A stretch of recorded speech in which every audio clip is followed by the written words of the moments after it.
เนาะสวัสดี FC เนาะมื้อนี้บ่ส่งก็มาเก็บกะเพก็จน5-6โมงเนาะรถบ่ส่งเป็นอันนี้คะเนาะคะแนนแต่ว่าเมื่อสร้างเนาะเมื่อสร้างอะไปหาสร้างกับผู้ใดย่างข้ามป่าข้ามโลงไปปริ7 8 9ลักคะแนนแต่ว่าสร้างมาเจอสร้างมา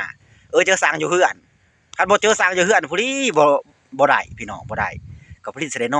อนเฝ้ารถโอ้แต่จักซี่แหละพี่น้องเอ้ยขาดทุกข์บ่ฮอนมีเนาะขาดทุกข์บ่ฮอนมีเป็นแนวนี้แหละคูเที่ยว โอ้ตายแล้วแนวนี้เนาะก็ขอกำลังใจนำ FC เนี่ยนะต่อคู่แต่ละคนเนาะก็ฝากกดหัวใจให้บ่าวทรงแหน่เนาะคันยังบ่คอมเมนต์มากก็ได้บางทีนี่เกือบรถอันนั้นใดรถหันมันมีฟืนเนาะรถมันมีฟืนแล้วก็มีกระเพเนาะขนฟืนลงกระเพน่ะเอาเมื่อก่อนบัดนี้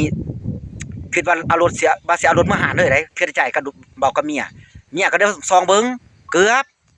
คันบ่ส่องเบิ่งเกือบลงคอยเพราะมันจะมีข่อยใหญ่อีกตายเกือบ